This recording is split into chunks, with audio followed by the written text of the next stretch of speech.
Aha. Ukishaijua wafunga. Bas. Assalamu alaykum wa rahmatullahi wa barakatuh. Mashaallah.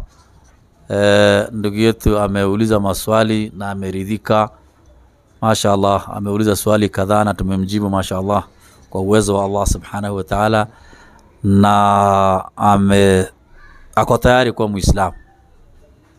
Kwa hivyo unamshikia shahada, unanyanyua kidole mkono wa kulia hivi.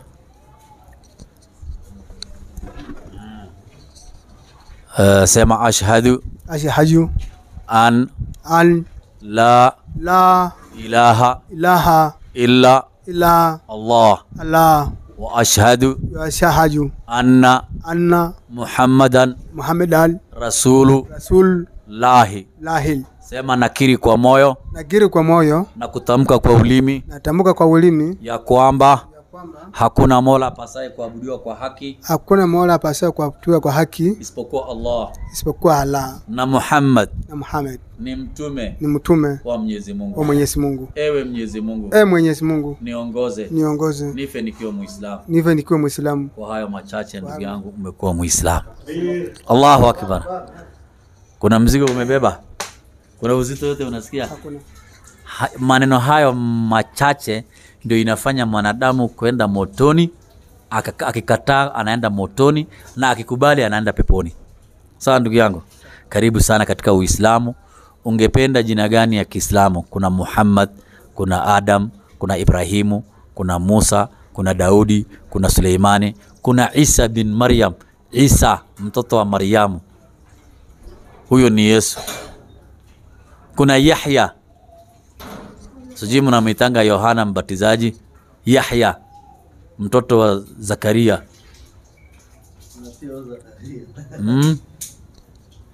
Mtoto wa Nabii Zakaria. Ibrahim baba wa imani, rafiki wa Mungu. Allahu akbar. Ismail mtoto wa Ibrahimu. Isaka mtoto wa Ibrahimu. Ungependa jina gani? Yenye nitapewa hapa kwa msikiti. Yenye nitapewa. Tunakupatia Ibrahimu baba wa imani. Karibu sana Ibrahimu. Uislamu ni dini ya Mwenyezi Mungu. Uislamu ni dini imenyoka. Nitakusomea aya ndani ya Qur'ani. Uislamu ni dini imenyoka, na Allah subhanahu wa ta'ala anatuambia tupeleke uso wetu katika dini iliyo sawa. Na kusomea aya mbili hapa. Uislamu ni dini iliyonyoka. Qur'ani 626. Angalia hapa. Mwenyezi Mungu anatuambia, na hii dini ya Uislamu ndio njia ya Mola wako iliyonyoka.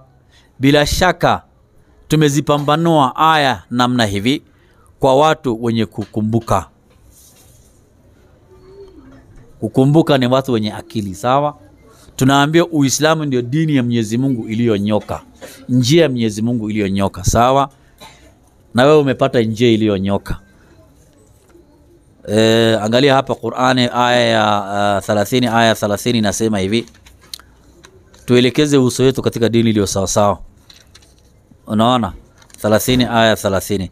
Basi uelekeze uso wako katika dini iliyo sawa. Umeelekeza uso wako katika dini iliyo sawa.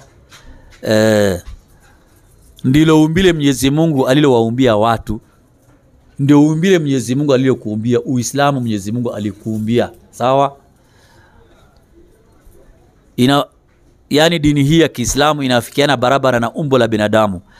Hakuna mabadiliko katika maumbile wa viumbe vya Mwenyezi Mungu. Hiyo ndio dini iliyo ya haki, lakini watu wengi hawafanyi nini? Hawajui.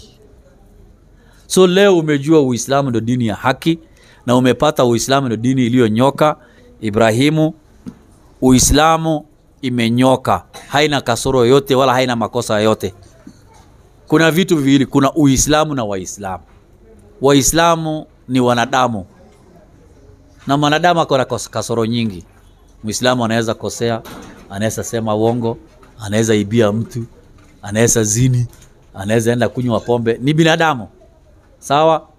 Uislamu haijaamrisha namna hiyo, lakini kwa sababu yeye ni binadamu, ana kasoro zake, anakosea.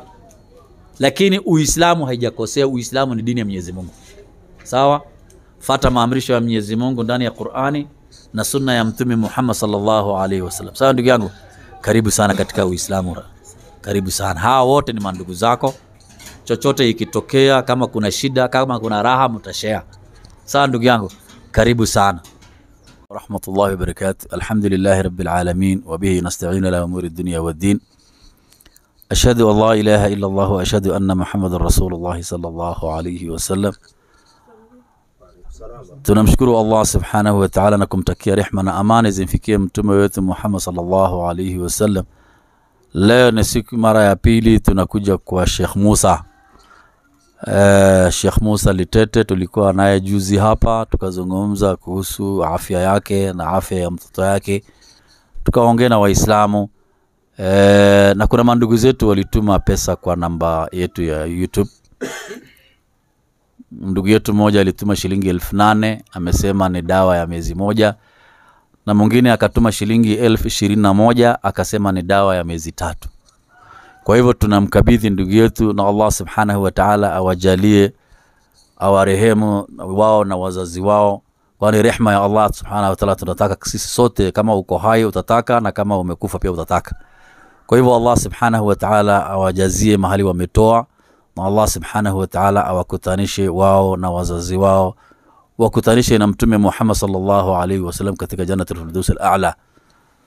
Tunamkabidhi Sheikh Musa. Sheikh Musa, pesa ndio hii imetumwa na mandugu zetu hawa wawili. Mmoja akatuma 8,000, mmoja akatuma 21,000, dawa ya miezi 4. Kabidhi pesa yako ndio hiyo. Allah jazakumullahu khairan jaza. Allah subhanahu wa ta'ala awazidishie hao mandugu zetu. Sheikh Musa, unawafanyia dua hao mandugu zetu, kwani wametoa mali yao kwa ajili ya Allah subhanahu wa ta'ala, wanataka radhi ya Allah subhanahu wa ta'ala. Karibu sana. Asante sana. Assalamu alaykum wa rahmatullahi wa barakatuh. Alhamdulillahi rabbil alamin wassalatu ala asrafihi sayyidina Muhammadi wa ala alihi wa sahbihi ajma'in. Baada ya kumshukuru Allah subhanahu wa ta'ala na kumtakia kipenzi chetu ila si mwingine ni habibi ni Mustafa Nabii Muhammad sallallahu alaihi wasallam. Kwani wametoa hiyo pesa si ati wahitaji, wanahitaji, lakini kwa kumogopa Allah subhanahu wa ta'ala wakajitolelea, wakajinyima, wakanipatia mimi ndugu yao ambaye niko katika ugonjwa hii ambayo haielezeki. Ni ugonjwa ambaye ni katika dunia ni ugonjwa ya ajabu sana. Ugonjwa nyeti ni kubwa mno. Lakini nashukuru kwa wale wametoa, Mwenyezi Mungu awalipe au awafanyie sahala, na iwe ni fimbo ya kupiga matatizo nyumbani kwao. Na kama kuna watu wao walienda mbele, basi Mwenyezi Mungu awafanyie wepesi na waingize katika janna. Na vile vile wao wanapofanya kazi, Allah wabariki na aongezee na wazidishie, kwani kutoa ni moyo. Na mtu anatoa na hakujiwe si ndugu yake sina, lakini ile wamefuata innamal mu'minuna ikhwa, ile ndio Waislamu wote sisi ni ndugu. Kwa hivyo mimi nafurahia sana, na Mwenyezi Mungu awazidishie na awalipe kwa kila namna.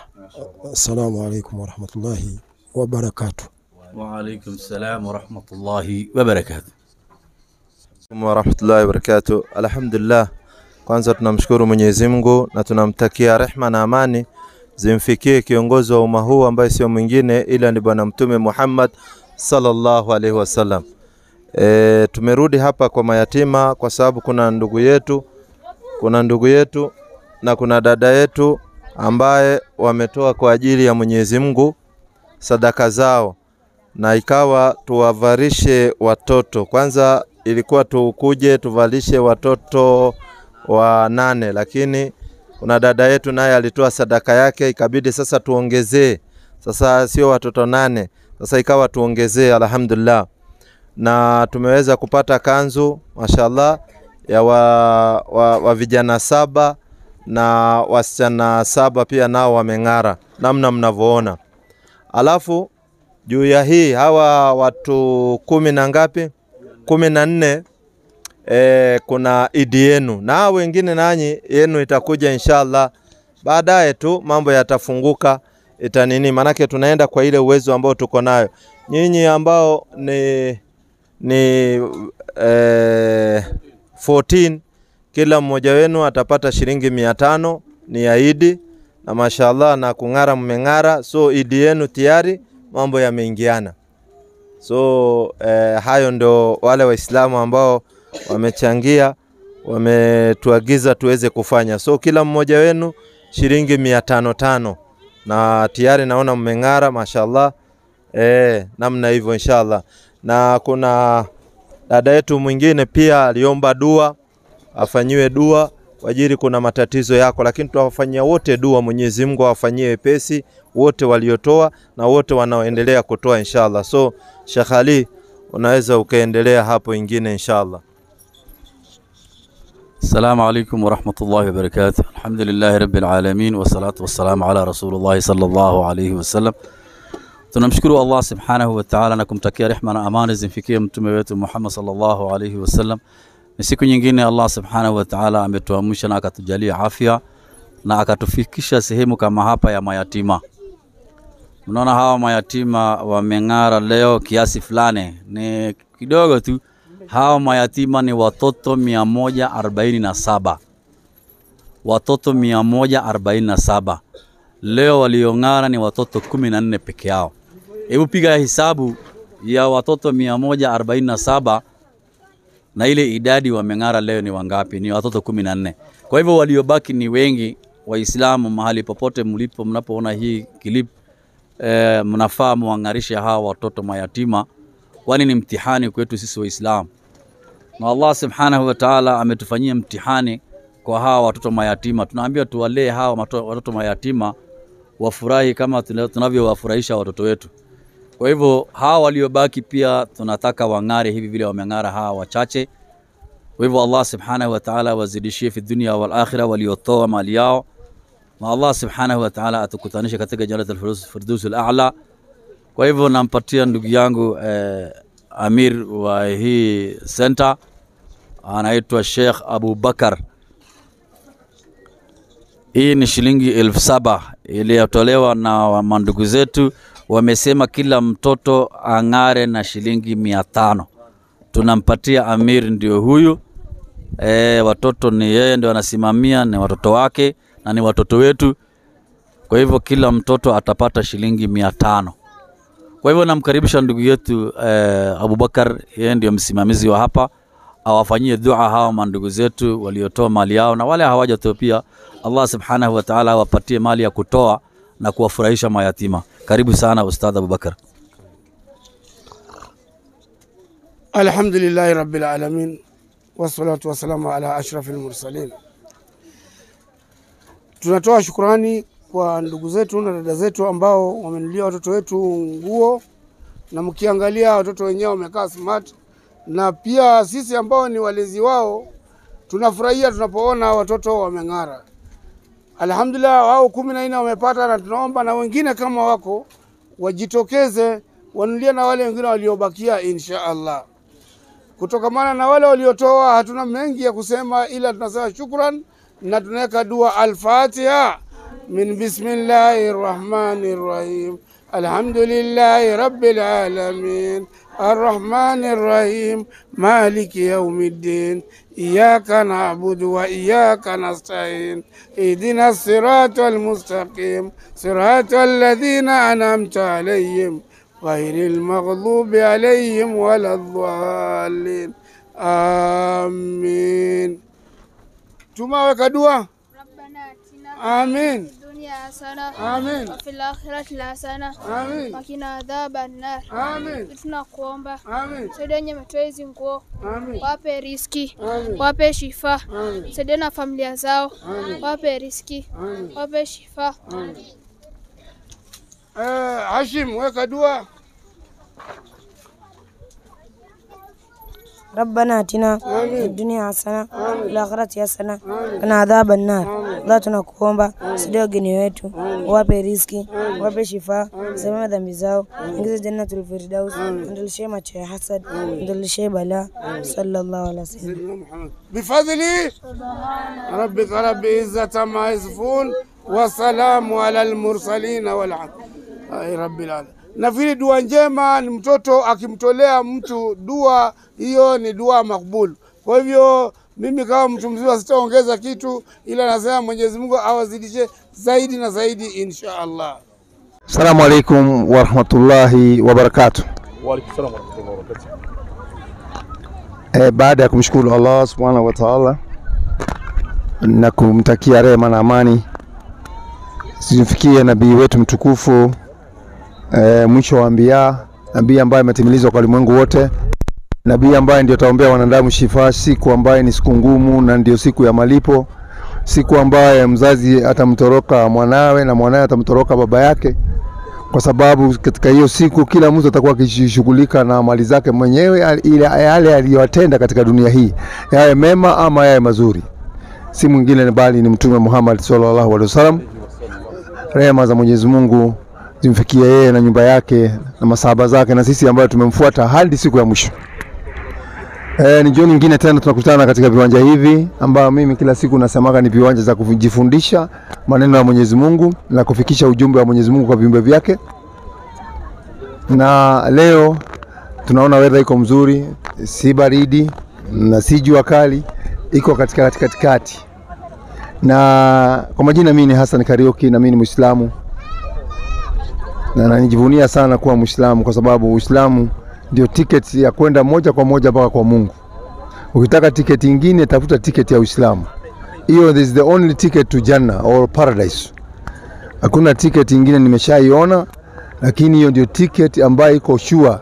Ile mnasemaga sure bet, hiyo ndio sure kabisa ya kweli kabisa.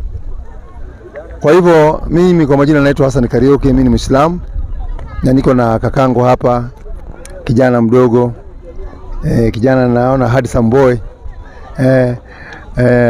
Najua ni mweupe kama mimi, handsome boy. Sijui leo una swali gani ungetaka kujua kwa Uislamu, kwa sababu kuna mambo mengi hamjui kuhusiana na Uislamu, na lengo la kujaga hapa katika kiwanja hiki tunakujaga mjue Uislamu ni nini. Hiyo ndio lengo kubwa inatuleta katika hii uwanja, kwa sababu Waislamu tumekaa misikitini miaka mingi, tunakaa misikitini huko, hamtuoni, mnaona tu wachungaji ndio wanahubiri. Ndio tukatoka nje mjue Uislamu, tuulize maswali ya Kiislamu, mjue Uislamu dini gani, ilitoka wapi, Muhammad ni nani, baada ya kuwa Muislamu nitapata nini, what am I going to get, is there kuna benefit ama hamna. Hiyo mambo mengi na mambo mengine mengi.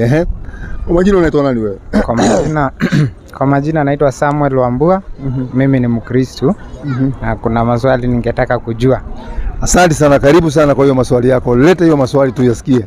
Swali la kwanza moja, tusikize moja tuende kwa nyingine. Swali la kwanza ningetaka nyinyi huwa mnatoa sadaka? Swali la kwanza nauliza, sisi Waislamu huwa tunatoa sadaka. Huwa wanatoa sadaka. Waislamu tumehimizwa sana tutoe sadaka, kwa sababu sadaka katika Uislamu ndio inasafisha mali yako. Ile kitu unayokata kama ni biashara unafanya, hiyo sadaka unatoa ndio inakinga ile mali yako. Mwenyezi Mungu anajalia hiyo sadaka, yani mali yako inakuwa, ile kitu unafanya kama ni biashara inakuwa na baraka. Kwa hivyo Waislamu wamehimizwa sana kutoa sadaka. Natoa sadaka. Labda ukiona mtu atoi, labda ni maskini hana kitu, yeye ni wakupewa pengine. So sadaka sisi utoa, inasema hivi Qur'an. Tunatoa sadaka. Ametoa swali mzuri sana mwalimu wangu. 960 kitabu cha sura ya 9 katika mpangilio wa Qur'ani, sura ya 9 chapter ya 9 inaitwa sura Tauba. Sadaka kupewa watu hawa mafakiri na maskini. Ndio sasa. Kwanza sadaka kuna msururu hapo, watu wengi ambao wanatakana wapewe, tutawasoma, lakini wale wameanzishwa kwanza ni watu wawili, mafakiri na masikini. Nini fakiri? Fakiri ni ule mtu mnasemaga huyu hana mbele hata hana nyuma, hana nyuma. Na kwanza hiyo inaonekana kama ni matusi. Kuambia mtu hana mbele na hana nyuma, hiyo inakuwa ni kama, lakini ndio language inatumika kwa watu. Yaani ni ule mtu hoi, yani hana lolote, hajui kama atapata kitu ya kula, hajui atakuaje, anaamka tu anaenda tu kutafuta, anakikosa anakuja tu, akipata analala. Akikosa ndio hivyo. Lakini maskini leo anaweza pata, kesho akose. Maskini mara mingi anapata anakosa. Yaani inakuwa on and off. On and off. Endelea hapo mbele kidogo. Inaendelea kusema na wanaozitumikia, na wale ambao wanazitumikia zile sadaka Yani yeye anapewa kidogo, fungu kidogo tu, kwa sababu yeye ndio anachukua pengine kwa watu, ndio aenda kagawia watu kitu kama hiyo, anakubaliwa kadogo tu. Naona tu nguvu nyoyo zao juu ya Uislamu. Na wale watu ambao pengine wameingia katika Uislamu, wameingia katika Uislamu, pengine mtu alikuwa hana kitu na nini na nini, yeye anaweza pewa sadaka. Na katika kuwapa ungwana watumwa na katika kuwasaidia wenye deni. Na wenye deni, mtu kwa Muislamu kama amelemewa na kulipa deni, Waislamu wanatakana wamsaidie huyo mtu alipe deni yake, kwa sababu kukufa na deni ni hatari sana. Siku ya kiyama iko shida, utapata shida kwa Mwenyezi Mungu siku ya kiyama. Kwa hivyo mtu akiwa na shida na deni, alikuwa na deni akashindwa na kulipa, Waislamu na wana uwezo wanamlipia ile deni. Endelea. Na katika kutengeneza mambo aliyoamrisha Mwenyezi Mungu, na katika kupewa wasafiri walioharibikiwa. Na mtu safiri amekatikiwa na safari,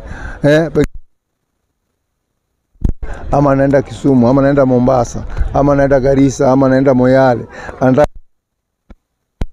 amekatikiwa hana kitu, unafaa mtoe sadaka, mpatie mtu, msaidie asafiri aende kule alikuwa anaenda. Maliza. Faradhi inayotoka kwa Mwenyezi Mungu. Yani ni maneno, yani ni hiyo ni faradhi. Yani faradhi ni kitu ya lazima. Ni kitu ya nini? Ya lazima. Sasa pale kwa katika kutoa sadaka kuna vitu mbili pale. Kuna sadaka kutoa na kitu kingine kinaitwa zaka. Zaka, kuna zaka pia na kuna sadaka. Ni vitu mbili tofauti.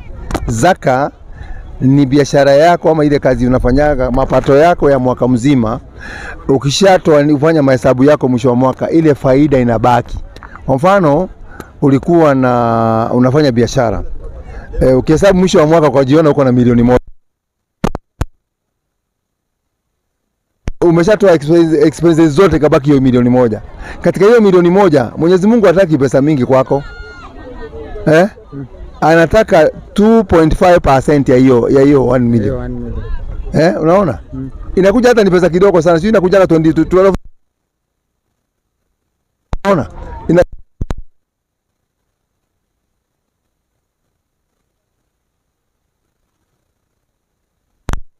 Kwa mtu mmoja umuite, mwambie njoo.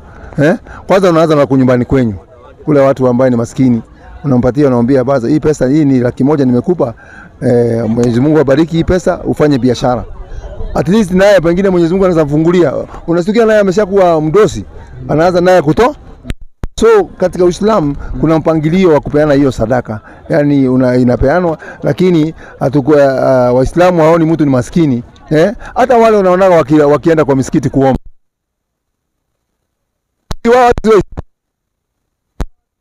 wengine ni wa Kikuyu, wengine ni kabila fulani, wengine ni simi na watu wanakuwa na tunasikia wakiongea, anasema leo kulikuwa na kazi, leo kazi, biashara ilikuwa mzuri. Unaona, sisi hata tujui, lakini sisi Waislamu hatuchagui. Unaona, hatuchagui sisi mtu tu, madamu yeye anasema ni Muislamu, wanadanganya ni shauri yake. Wale wengi unaona wakiomba pale misikitini hapo nje, hata wengi majority yao sio Waislamu. Unaweza pata Muislamu mmoja ama wawili. Wengine wanawake kama 6-7 sio Waislamu. Utamwona Jumapili amevaa nguo anaenda Sunday kanisani. Lakini siku nyingine amevaa buibui. Kumuuliza buibui ni kwa nini unafanya hivyo? Anasema buibui ni ya kazi. Anakwambia ati ni kazi, ameenda kazi. Yaani watu, lakini sisi hatuchukulikagi na hiyo. Wewe ukidanganya unadanganya Mungu, usinadanganya nafsi yako. Wewe ndio unadanganya nafsi yako, kwa sababu Mungu ndiye anajua wewe roho yako vile iko. Kwa hivyo sadaka iko namna hiyo. Kwa Uislamu si tuko hivyo. Haya, sitaki kwenda pande nyingine ya kwenyu, kwa sababu hujauliza pande hiyo. Kwa hivyo acha nikalie tu hapo kwa Uislamu. Nyinyi huwa mnahubiriwa vile huwa tunahubiriwa kwa kanisa. Tunaelezewa, for example tuseme kwa kanisa, Sunday sisi tunaelezewa aya fulani ya Biblia, na tunasomewa na tunatafakariwa. Nyinyi huwa sisi huwa pia kuna wakati ya kutoa mawaidha. Masheke kuna utaratibu wa kutoa mawaidha. Kama kabla swala haijasimama mchana, kuanzia saa 6:30 unaweza pata shekhe ameingia msikitini, ameanza kutoa mawaidha mpaka saa ya swala. Ama kama sala bado dakika 15 ama 30, anaendelea kutoa hiyo darasa pale. Na kuna ingine inaitagwa tafsiri ya Qur'an. Yaani Qur'ani ujue Qur'an deep. Yaani deep. kuna mashekhe wale ambao wamesoma wako wamesoma kabisa, wamesoma huko ma university na nini ya Kiislamu, anajua kutafsiri Qur'ani vile hii aya hii chapter fulani kwa nini niteremshwa hiyo chapter fulani, anaelezea in deep. Sasa unaweza kuifahamu Qur'ani zaidi. Qur'ani si ati ni usome tu ukaliri tu na utaki kujua nini kitu gani kilikuwa kinasema. Sasa kuna kuwa na walimu sasa kutafsiri, yani iko hivi na hivi na hivi na hivi. Hata katika msikiti huwa kuna wakati ya mawaidha. Kuna wakati ya mawaidha tunafanywa mawaidha msikitini. Ndio naona msikitini ni nyumba nyingine iko very quiet. Msikitini sio kama kule kwenyu. Unajua kule kwenyu kuna mnasomea kwa andiko mbili alafu jamaa anaanza fujo. Anaanza fujo mara moja, anaanza fujo ama unasikia anasema DJ, unasikia inalia vitu zinalia. Unasikia sasa inaanza sasa ile dobolo. Unaona sasa watu wanaanza kukatika. Unaona? Kwetu hakuna hivyo. Kwetu kila kitu ni taratibu. Hata mkisomeshwa na mwalimu unasikia kumetulia, alafu msikitini huwezi kelele nini. Tumekatazwa kupiga kelele kule. Na msikitini ukubali kwenda kuongea siasa. Na ukienda kuongea siasa msikitini unaandikiwa dhambi. Kwa sababu hiyo sio pahali yake. Ndio naona hata watu wamekaa, hata kama watu wawili wamekaa msikitini, wanapiga mambo mengine ambayo si mambo ya Mwenyezi Mungu, inakuwa wanapata dhambi. Kule ni pahali purposely umeenda kufanya ibada. Umeenda kuongea na Mola wako ambaye ndio ameshikilia uhai wako, ambaye akisema leo hutaamuka. Akisema kesho ndio mwisho yako, ndio hivyo. Huyo unajua, wacha nikwambie kitu moja. Binadamu sisi tunakuwa na sijui tunakuwa tuko na aje. Kwa sababu wanadamu wanachukulia Mwenyezi Mungu ni kama kama mjomba wako, ama unafikiria ni kama babu yako. Yani Mwenyezi Mungu anavaa kuogopewa sana. Ndio anasemaga niogopeni mimi, msiogope wanadamu. Unaona? Kwa sababu yeye ndiye alikuumba na yeye ndiye anaweza kufanyia kitu yote anataka. Tunazwaje nyingine gani? Wakati Yesu alikuwa anaingia Yerusalemu, si aliambiwa na wanyamaze, naye akawaambia hakika wangenyamaza haya mawe yangepaza sauti. Kwa nini kama anasema mawe yangepaza sauti ya mshukuru Mungu, nyinyi huwa muimbi na mpazi sauti kwa nguvu? Masala ya kuimba kanisani, kwanza kwetu msikitini hakuna kwaya na hakuna kwaya master kwetu msikitini, kwa sababu sisi hatujaruhusiwa mambo ya kuimba. Qur'ani imetukataza mambo ya kuimba. Mbona Mungu anasema atukuzwe kwa nyimbo na zeze. Na Mungu anasema atukuzwe kwa nyimbo na zeze na vinanda, yaani mumuimbie kabisa. Na anasema kama mtaniimbia nitainua mawe na yatanitukuza. Mbona nyinyi hamfanyi hivyo? Masala ya kuimba kwanza ni masala mazito sana. Kwa sababu Daudi alikuwa anasoma Zaburi.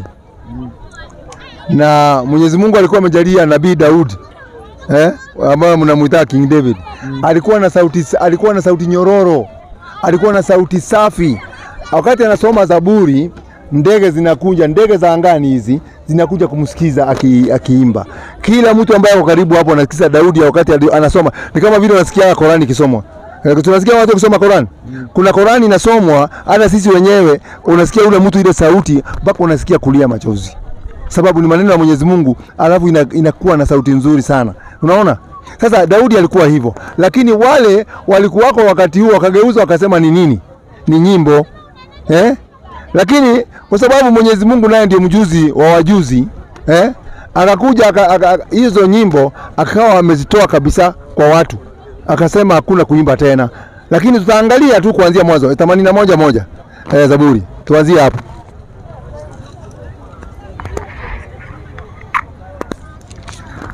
Banda moja Zaburi. Mwimbieni Mungu nguvu zetu, nyimbo za furaha. Mshangilieni Mungu yako Yakobo.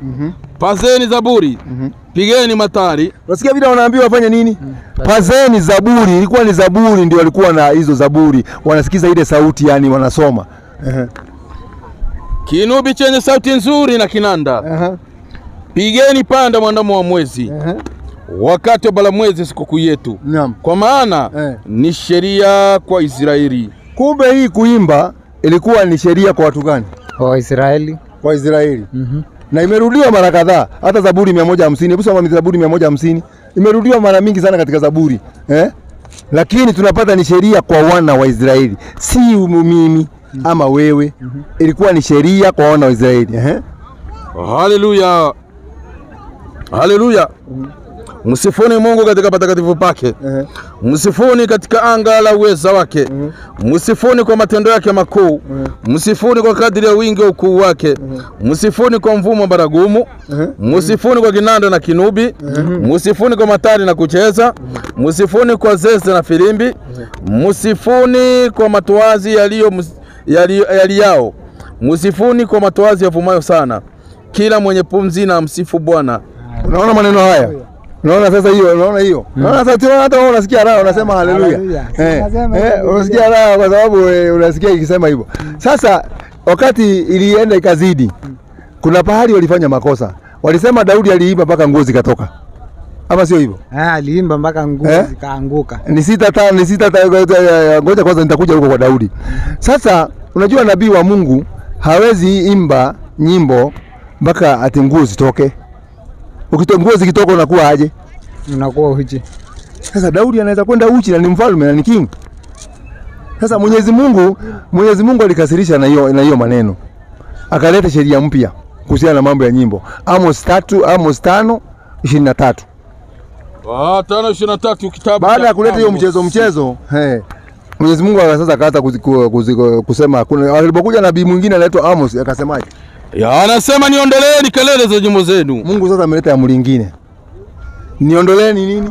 Niondoleeni kelele za nyimbo zenu. Mungu anasema hataki kusikia hiyo kelele, endelee. Maana sitaki kuzisikia sauti za vinanda vyenu. Lakini hukumu naiteremka kama maji. Tena ni hukumu. Iteremka kama nini? Maji. Kwa hivyo Mungu anasema muondolee kelele ya nini? Ya nyimbo. Hataki kusikia sauti ya vinanda vyenu. Vinanda vyenu. Kwa sababu ya nini? 6:5 sasa Amosi. Inasema ninyi sasa wewe na wale wengine mnaoimba nyimbo za upuuzi. Kumbe nyimbo za nini? Sheria inabadilika. Za upuuzi. Kule Zaburi mliambiwa muimbe lakini sasa inaenda kibadilika Nyinyi mnazoimba nyimbo za nini? Ninyi mnaoimba nyimbo za upuuzi. Kama nani?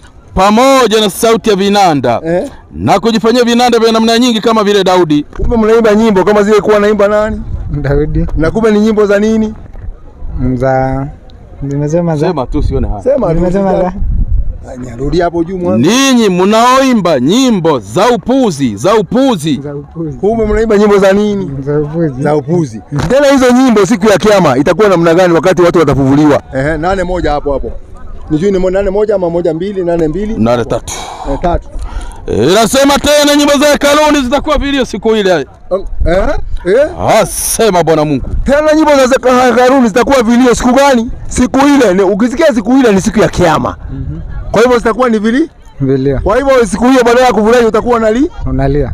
Unataka kulia ama unataka kufurahi? Unataka kufurahi. Haya, 26:13 kitabu cha Ezekieli. Ilikuja ikavutwa kabisa.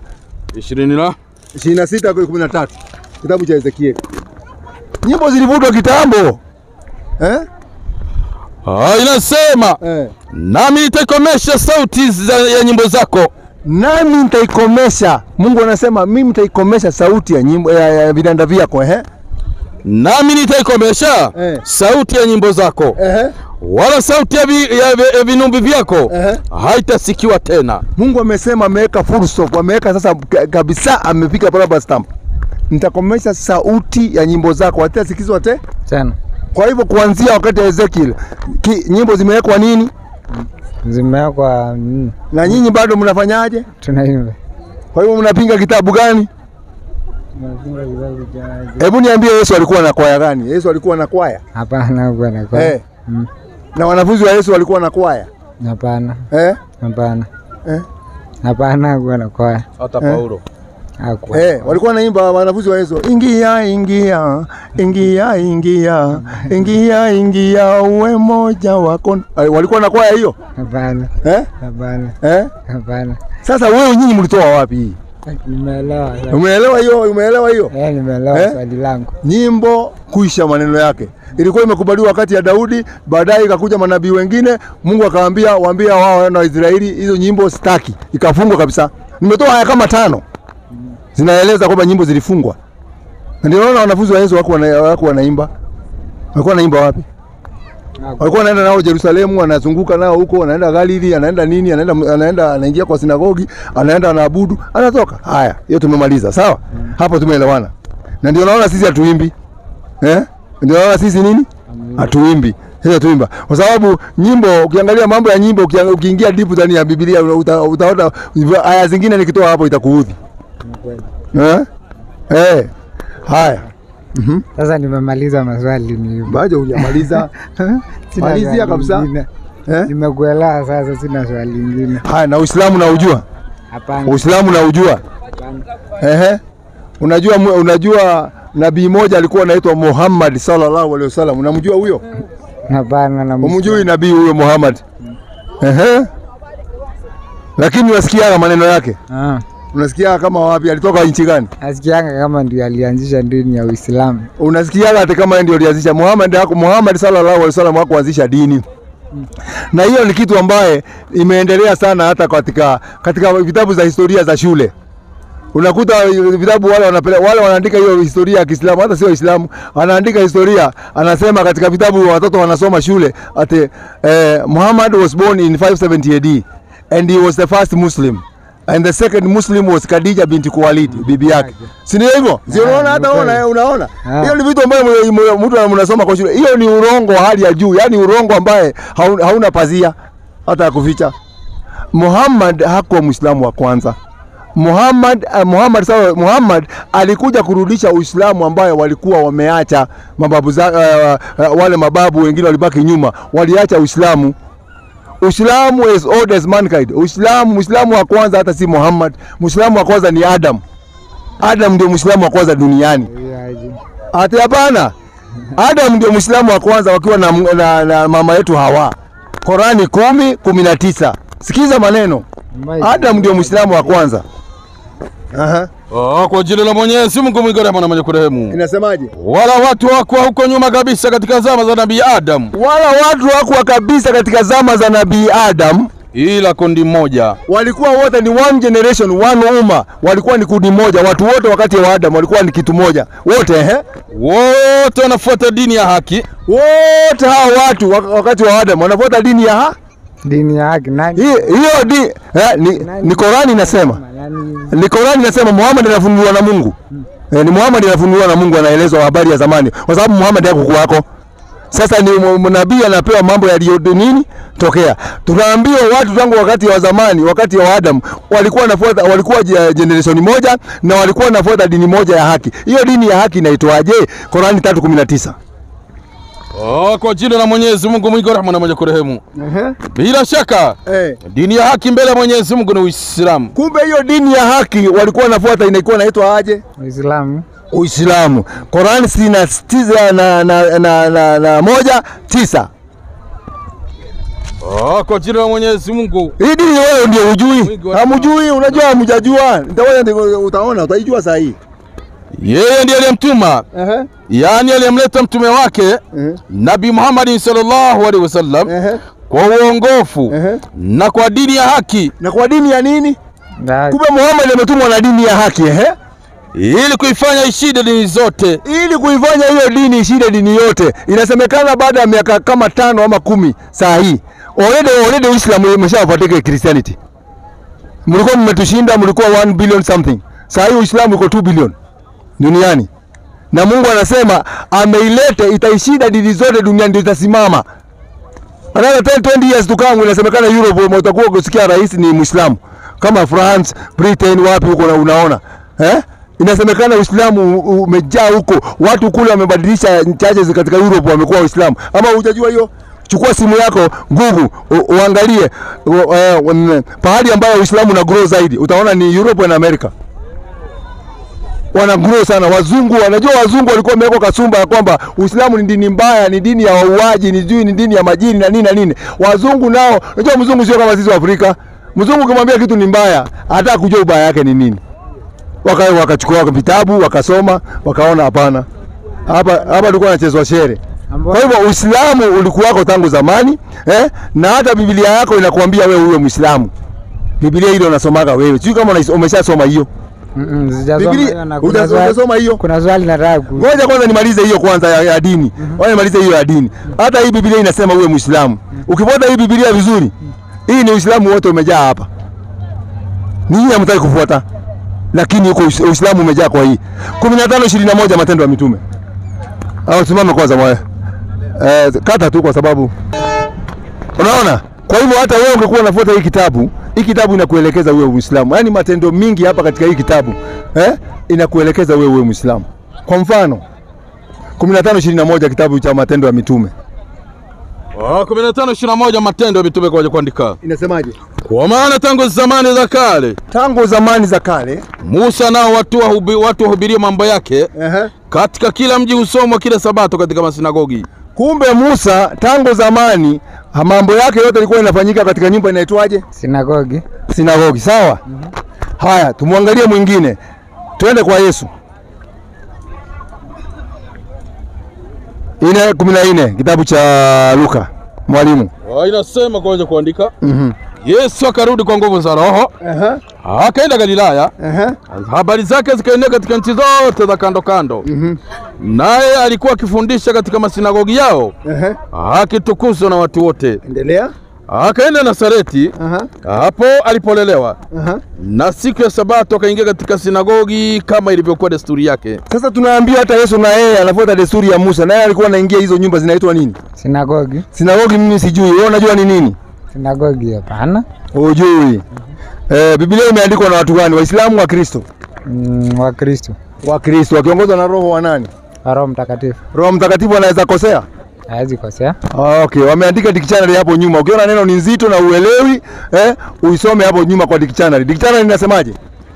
Sinagogi. Nini? Maana yake ni msikiti wa Wayahudi. Kumbe Wayahudi walijenga nyumba inaitwaje? Msikiti. Alipokuja Yesu akafanyaje? Akaingia. Na Musa tunaambiwa tangu zamani na yeye alikuwa anaendaga wapi? Kwa sinagogi. Kumbe na sinagogi tunaambiwa ni nini? Msikiti. Kwa hivyo wale watu ukiona Myahudi kila siku ya Jumapili ameweka Biblia hapa kwa mfuko hapa, amewekelea hapa kwa kwapa, anaenda kitembea kiimba polepole, kutembea na Yesu. Mimi napenda kutembea na Yesu. Mimi napenda. Huyo utamuita nani?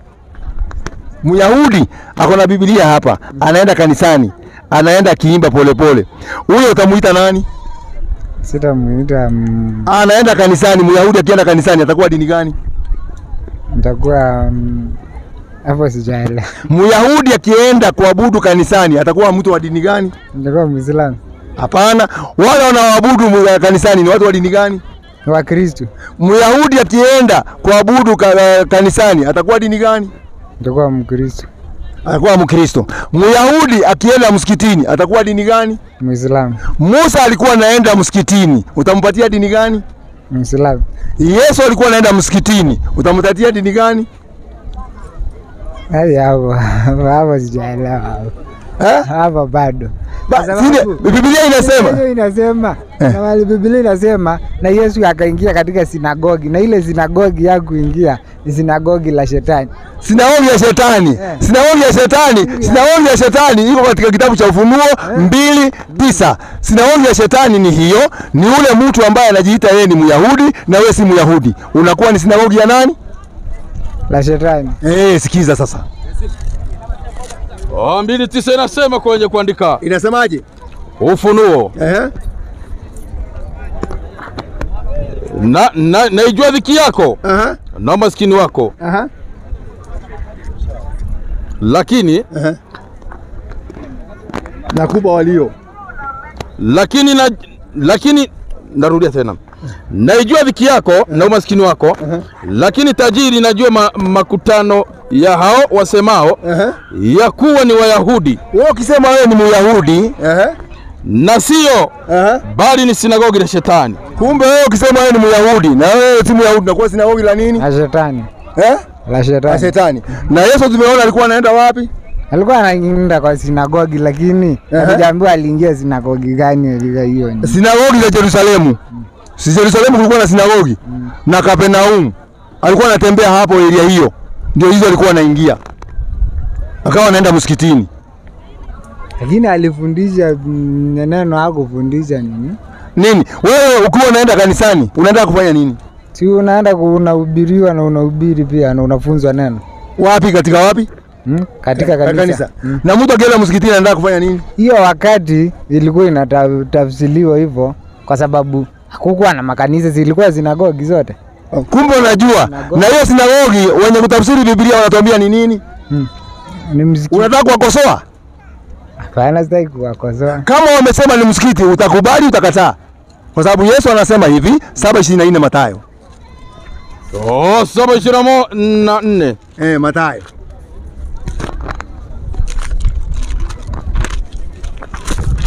Inasema kwaje kuandika 7:24. Basi kile asikiaye maneno yangu na kuyafanya atafananishwa na mtu mwenye akili. 26. Na kila asikiaye maneno yangu asiyafanye atafananishwa na mtu mpumbavu. Yesu amesema mambo mangapi? Mawili. Ukisikia maneno yake unakuwa mtu mwenye akili. Wazungu wanasema brain, sawa? Na ukikataa maneno yake unakuwa nani? Unakuwa mpumbavu. Sasa Yesu alikuwa anaenda msikitini. Unakubali kumfuata huko ama utaki uwe mpumbavu? Hapana, sikubali kwa sababu kwa hivyo umeamua uwe mpumbavu. Mimi ndimi njia. Ngoja kidogo. Tutakuja kwa njia. Tunamaliza na hii ya msikiti. Wakati Yesu kuna kanisa? Hakukuwa na makanisa. Kama hakukuwa na kanisa, kulikuwa nini? Kulikuwa na masinagogi. Na hii sinagogi wa tafsiri wa Biblia wanasema ni nini? Ni msikiti. Lakini wewe Yesu amesema mambo mangapi? Mawili, sawa? Anasema ukisikia maneno yake unakuwa mtu mwenye akili. Ukikataa maneno yake unakuwa mpumbavu. Kati ya hizo mbili unachagua gani? Sawa, ngoja kwanza niulize swali ndio nikujibu hiyo swali umeniuliza. Kwa hivyo hii tuache kando kwanza, pendi. Ndio nikujibu, nitakujibu. Haya. Niulize. Kwa sababu Yesu yeye mwenyewe anasema amekuja kututoa katika amri za Musa, si ndio? Atakuwatoa katika amri za Musa. Alisema alikuja he came to withdraw us from Mosaic law. Si sawa? Hakuna kitu, hajasema kitu kama hiyo. Alisema namna hii 7:17 Mathayo. Inasema kwenye kuandika. Usimsingizie, yeye anajua vizuri sana. Msidhani ya kuwa alikuja kuitangua Taurati au Yesu hakuja kutoa Taurati ya Musa. La, si kuja kutangua bali kutimiliza. Kwa maana amina nawaambia mpaka mbingu na nchi zitakapoondoka yodi moja wala nukta moja Taurati haitaondoka hata yote yatimie. Kumbe mpaka mbingu na nchi hiyo iondoke, Taurati itaremain pale. Kwa hivyo hakuja kutoa nini? Hakuja kutoa maneno. Amekuja kuitimili, kuweka nguvu. Unasikia maneno hayo? Nimesikia sasa. Nimeelewa. Sasa hapo umeelewa? Lakini msikiti umekataa Nimekataa kwenda. Haya, niko na zawadi nimeambiwa nikupe na Yesu. Utaikubali? Unaikubali?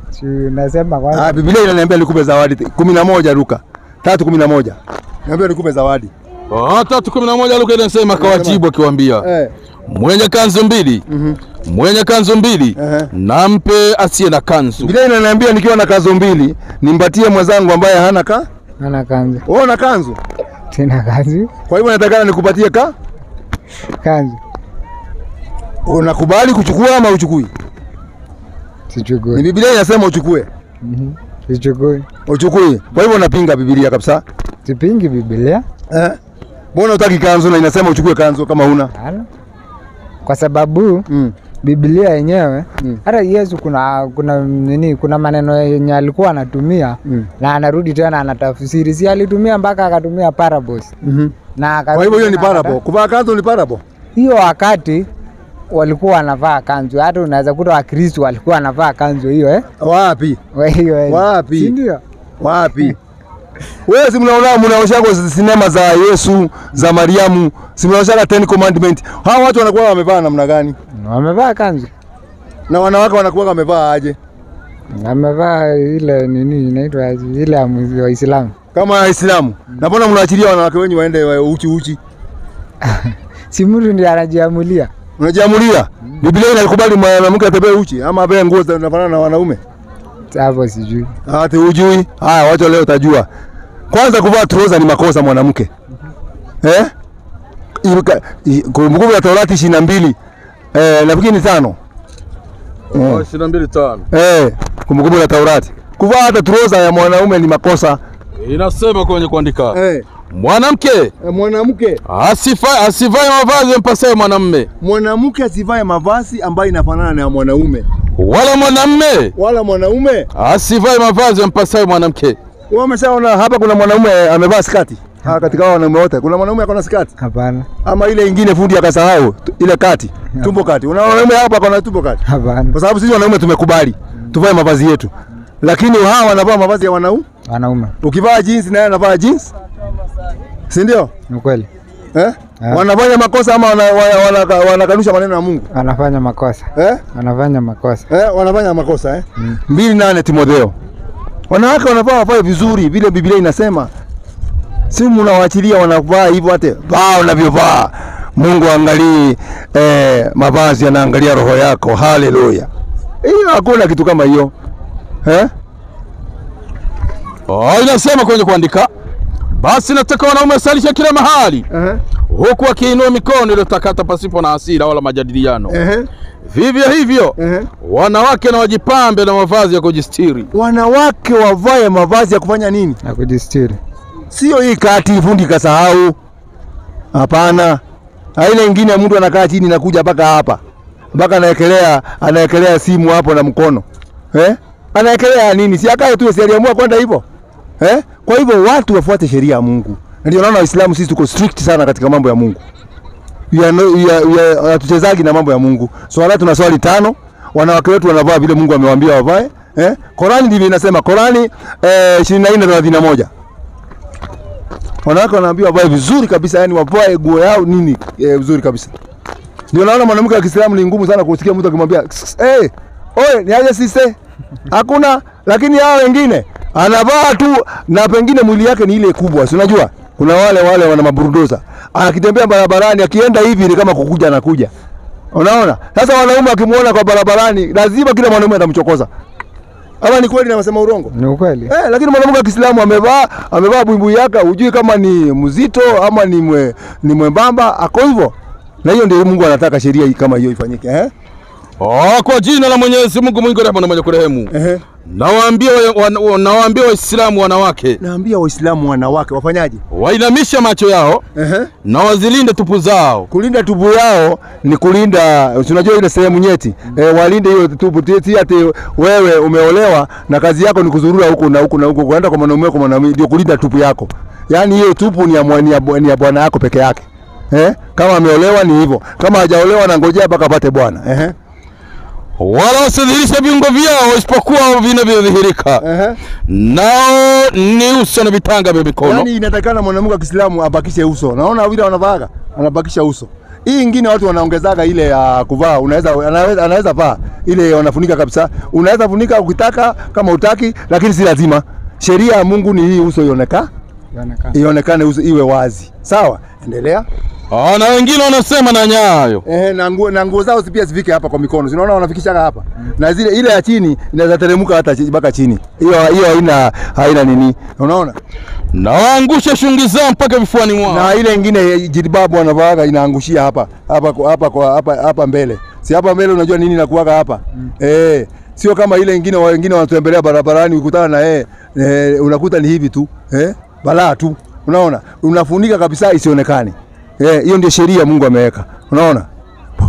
Kwa hivyo watu wamewekewa hivyo, wanawake wavae vizuri, wakae hivyo vizuri, hivyo. Unaona? Heshima, yani ile heshima ya mwanamke. Unajua mwanamke anafaa kupewa heshima, ama sivyo? Sasa asipojiheshimu ndio unaona watu wanamsumbua. Lakini akijiheshimu, ukikumbuka hawa nyanya zetu wa zamani, wanyanya walikuwa wanavaa vizuri sana. Unakumbuka walikuwa wanavaa vitambaa kwa kichwa, hata kwenye ushago, si ndio? Walikuwa wanavaa vitambaa kwa kichwa nini? Angalia kama Wakorino wamebakia kidogo tu wa Waislamu. Nikutamka tu shahada wao Waislamu. Wamebakisha tu kidogo tu.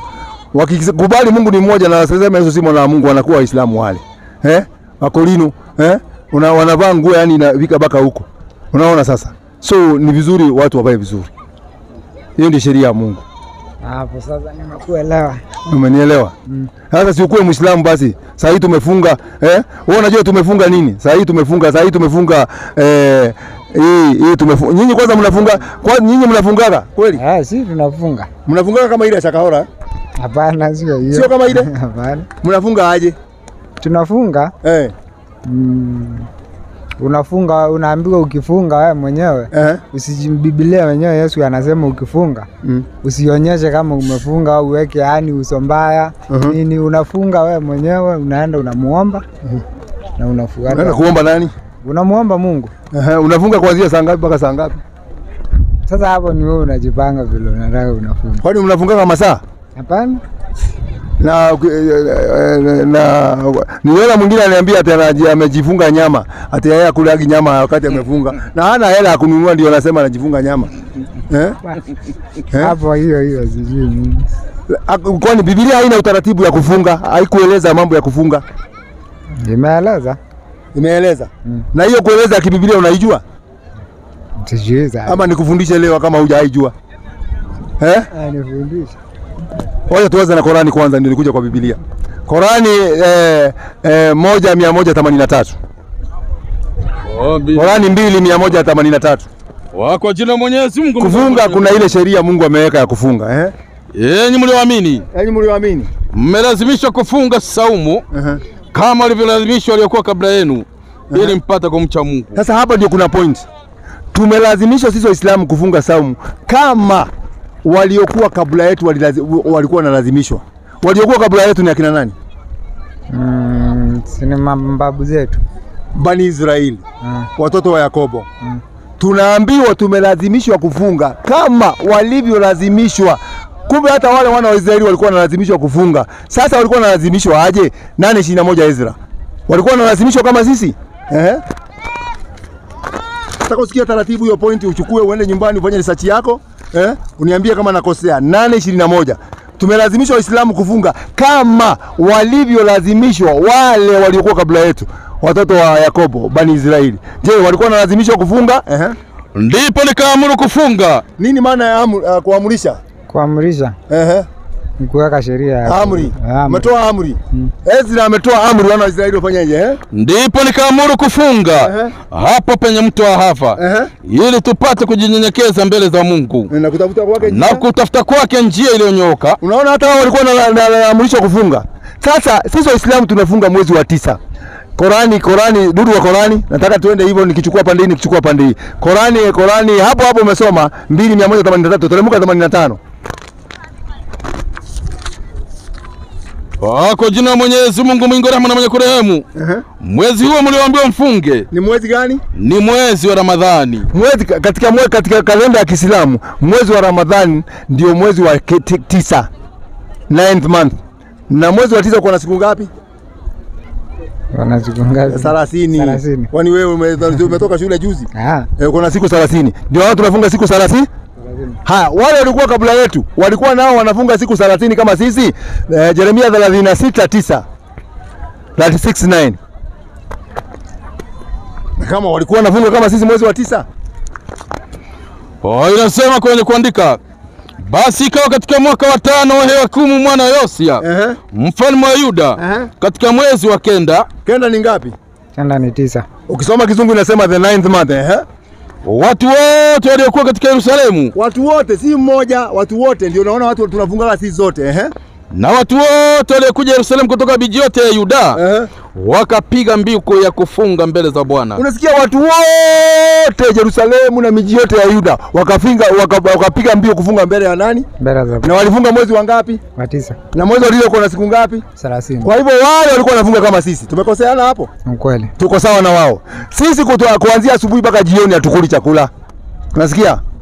Kuanzia asubuhi tukifunga asubuhi mpaka jioni saa 12:30. Na je, hao nao pia walikuwa wanafunga kama sisi? Kitabu cha Waamuzi 20:20.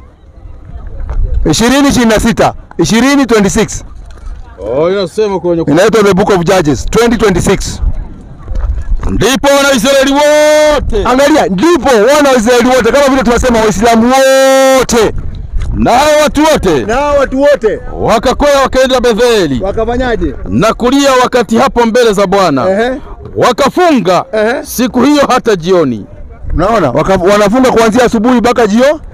Lakini sio kama ule jamaa aliua watu hapa wa Shakahola ambaye aliambia wanaenda kuona Yesu akaua watu bure.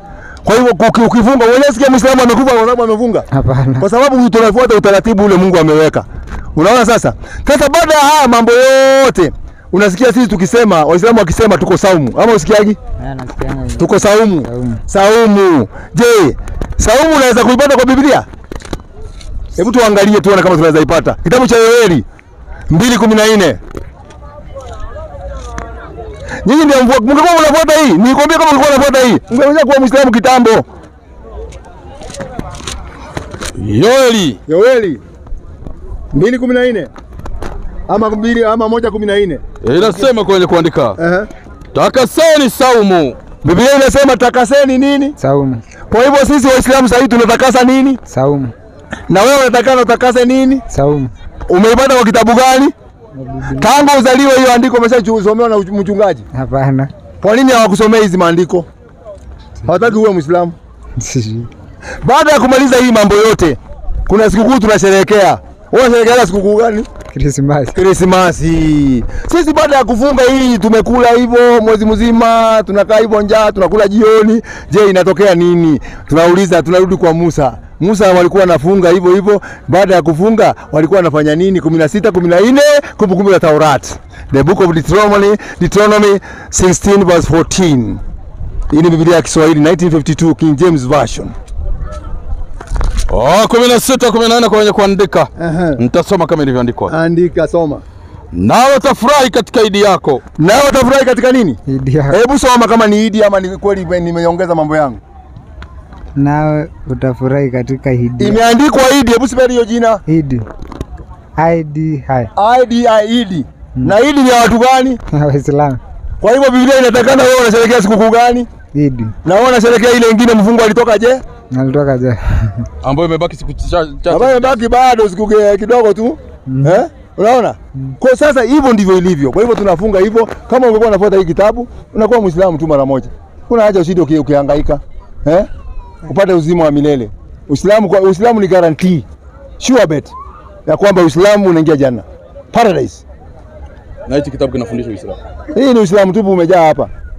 Tunasujudu, nyinyi hamsujudu. Tunaweka uso chini, manabii wote walikuwa wanasujudu, malaika kule juu mbinguni wanasujudu. Ama unajua malaika juu wanasujudu kama sisi? Unajua? Kumbe unajua? Kwa sababu umepitia hizo nini? Okay, una swali lingine ama nichukue nyingine? Niko sawa. Uko sawa. Kwa nini usiwe Muislamu basi? Utakuwa Muislamu. Utakuwa Muislamu.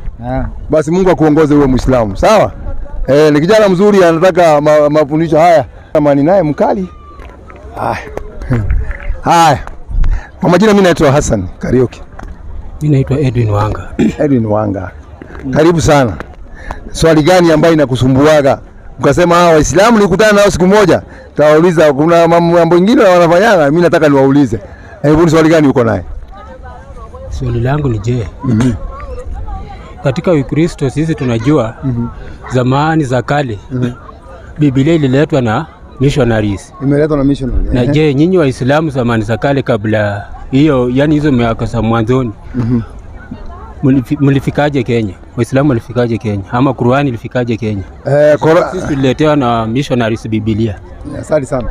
Qur'ani imeletwa hapa na wafanyabiashara wa Kiarabu. Ndio wamekuja naye kwanza.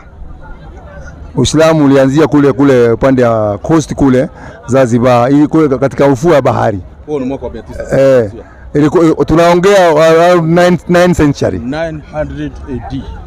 900. Yaani century ya 9 ndio Uislamu umeshaingia huko upande wa pwani huko, umeenda huko mpaka Tanzania, mpaka Mozambiki. Imefika huko Uislamu uliletwa na hawa. Wazungu wamekuja juzi tu. Uislamu uliingia huko coastline miaka ya zamani, 9th century ni zamani sana. Na kulikuwa na dola ya Kiislamu huko. Ndio naona hata Zanzibar na Mombasa haikuwa katika Kenya. Ilibidi wakubaliane mzee rais wetu wa kwanza Kenyatta na Waingereza na watu wa kutoka Tanzania. Yaani Mombasa yote ilikuwa wamekata Sultan of Oman alikuwa amekata yote, ilikuwa pande ile. Na ndio naona hii sheria ya Kadhi Scott walisikizana iwekwe pale. Waislamu wanahukumiwa mambo yao katika mambo yao ya ndoa na urithi katika sheria ya Kiislamu. Iliwekwa katika katiba ya Kenya kwa sababu ya masikizano ya 1963 and 64. Kwa sababu kosti haikuwa kwetu. Sisi tungekuwa na bahari saa hii.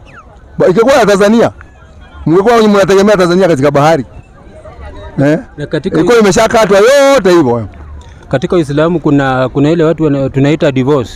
Yani, divorce iko katika Uislamu.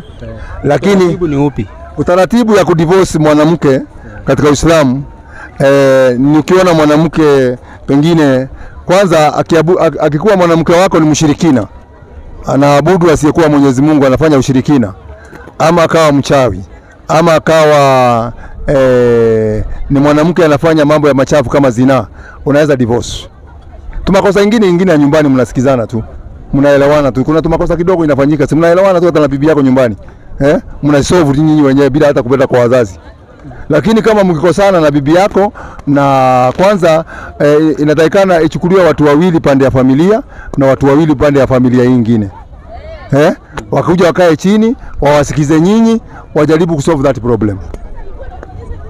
Ikikataa kabisa, waone kabisa imekataliwa kabisa, basi iwe nani, wengine kuna mmoja na demand lazima muachane, basi hakuna kulazimishana mambo ya kukaa. Basi itabidi andikwe talaka, waachane.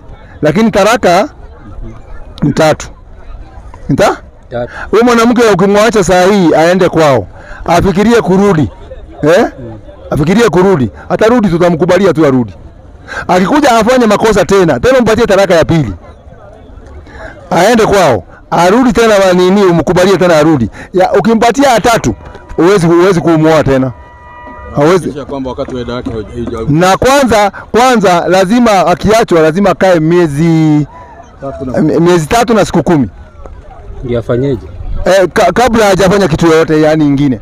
Hawezi kwenda kuolewa na mwanaume mwingine mpaka amalize hiyo miezi. Katika inaitwa eda. Kwa hivyo unamrejea hapo katika kabla lakini kama akimaliza miezi 3 na siku 10, basi inakuwa hiyo talaka imesihi. Unaona? Lakini akirejea katikati, basi mambo inakuwa tunaendelea kama kawaida. Na mbona katika Uislamu mtu akikufa, unasikia mtu amekufa asubuhi amesika jioni. Na katika Ukristo mtu anaweza kaa hata mwezi. Kama unaweza pita kwa hivi vijiji wanachangisha karibu mwezi mzima. Sasa swali yako ni mzuri sana. Anasema Waislamu wakikufa, unasikia mtu amekufa Karioko amekufa asubuhi, jioni wamempeleka Lang'ata ama wamempeleka Karioko. Na katika Wakristo mtu anaweza changiwa hata mwezi mzima. Nyinyi ndio mnajipatia kazi kubwa. Nyinyi ndio mnajipatia kibarua kubwa kabisa. Nyinyi ndio mnajiumiza. Kwa sababu mwanadamu akishaondoka duniani, hata tangu zamani ya manabii, watu walikuwa wanazikwa, hawakuwa wanangojeshwa wakae. Kwa sababu hata hizi mochari zimekuja juzi sana. Walioanzisha mambo ya mochari nasikia inaanzia mapande ya Misri. Ndio mara ya kwanza huko, ikatoka Misri kaenda huko Ulaya kwa wazungu. Wazungu wakawa na teknolojia, wakatengeneza mafriji ya kuweka watu. Unaona sasa? Na hii kuweka watu katika friji ni ya kuweka, ngoja kwanza. Unaona kaka? Friji ni za kuweka nyama, kuweka chakula, si kwa kuweka watu. Hii ni mambo ya wazungu wameletea, ambaye vitu hazikuwa. Mambo ya kuweka watu kwa friji. Na kuosha na nyinyi huwezi kumuosha mpaka upeane pesa kwa mtu wa mochari. Hiyo ni makosa. Sisi Waislamu, mtu akifa kama ni mwanaume anaoshwa na wanaume. Kama ni wanaume anaoshwa na wanaume weza. Kama ni mwanamke anaoshwa na wanawake wezake. Wewe unaonaje mama yako amepelekwa pale mochari hii hapa kwetu Nairobi City mochari hapo. Mama yako mzazi aliyekuzaa anaenda kutolewa nguo na kijana mdogo. Ati anamuosha. Hiyo ni nini hiyo? Yote ni aibu. Mnadhalilisha. Mnavaa mnamuoshea nyumba, mnamuosha nyinyi, mnatafuta wale wanawake rika yake, wanakuja wanamuosha vizuri, wanamvalisha nguo. Sisi Waislamu hatufanyi hivyo. Hiyo ni kudhalilisha watu. Baba yako anakuja kutolewa nguo na kijana kadogo tu. Kamochari. Hii hatukubali katika Uislamu.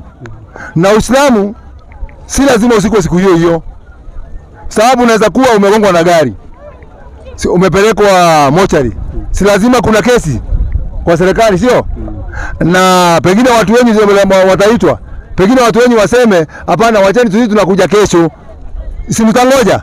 Mtangoja mpaka watu wao wakuje, watu wengi wengine sio Waislamu, wanakuja, mnakuja, mnachukuana nyinyi wote pamoja, mnamchukua, mnaenda mkumzika. Akiwa hapo wanaangalia mtu wenyu akizikwa. Na kama mtu alikuwa ameandika, unafaa uandike kama wewe ni Muislamu. Kama unataka kuzikwa Nairobi, waseme mimi kwetu ni Nyanza, ni Kisumu, kwetu ni Busia, kwetu ni wapi, ni Mombasa, kwetu ni Nakuru, uandike tu Asia, uandike useme mimi nikikufa nipelekeni nyumbani kwetu muzike. Tutakuchukua. Ni wangapi tumepeleka nyumbani? Wengi tumepeleka nyumbani kwao kwa sababu waliandika wakasema mimi nikikufa msinizike Nairobi, nipelekeni nyumbani. Tunapeleka nyumbani. Tena mazishi yetu ya Uislamu ndio mazishi, the cheapest mazishi kwa dunia mzima.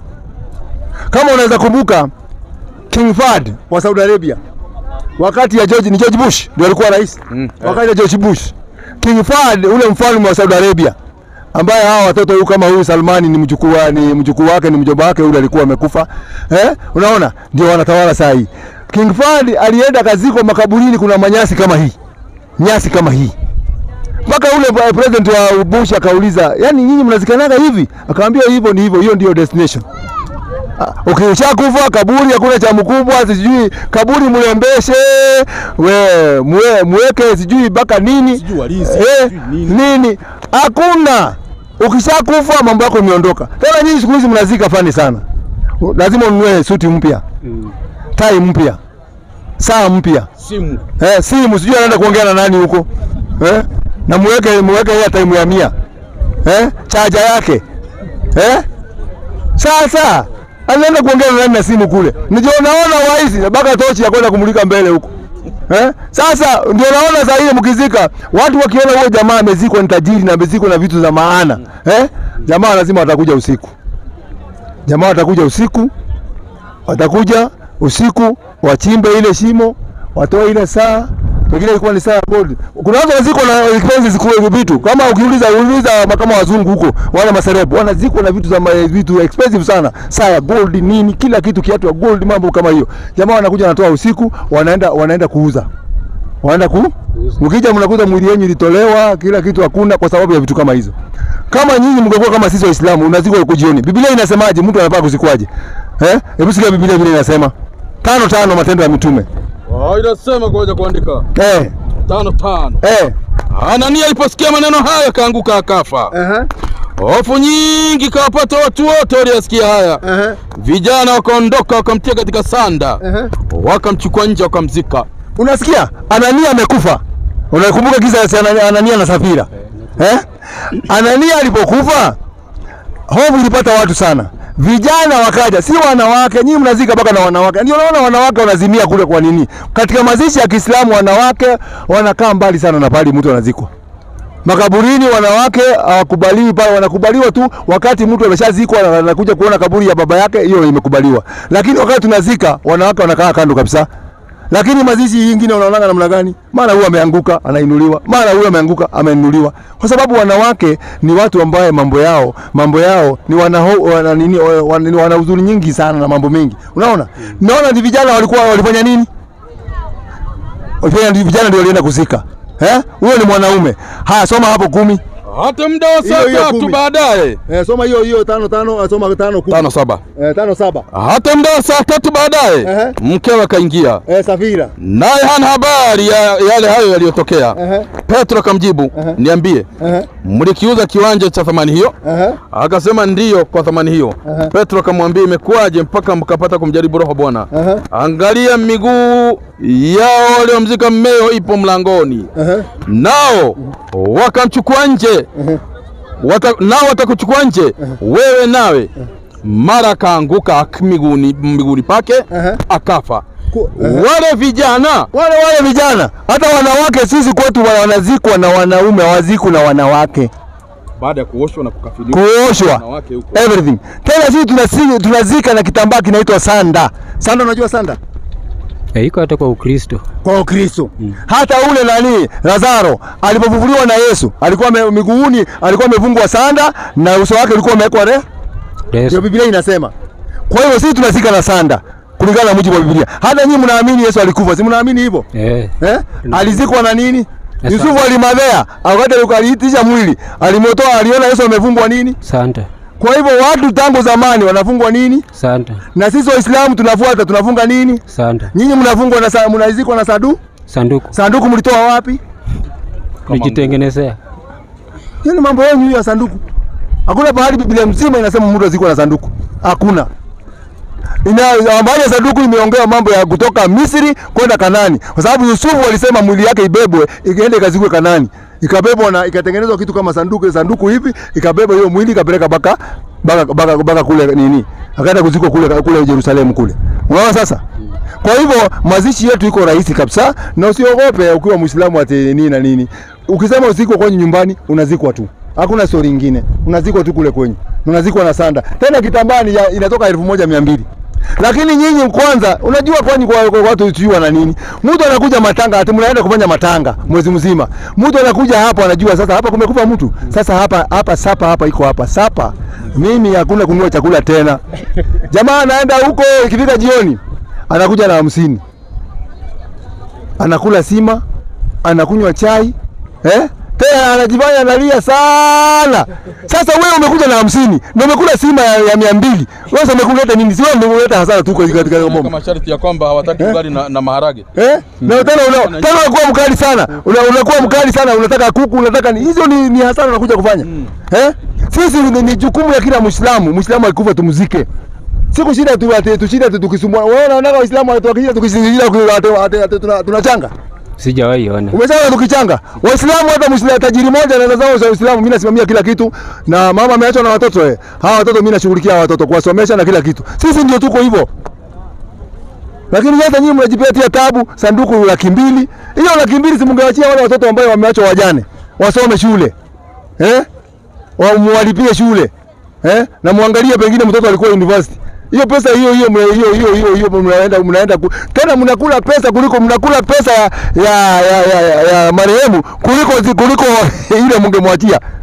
Hii nyingine yote mmekula yote. Pesa mnachanga na mnakula. Hii ni balaa bwana. Wachana na hiyo. Fuata Biblia. Ukifuata Biblia ndio nikaambia yule kijana alikuwa hapa. Ukifuata hii kitabu, hii yenyu hii. Wallahi unakuwa Muislamu. Bila kuambia na mtu. Hii ni Uislamu tu inafundisha hapa. Kabisa.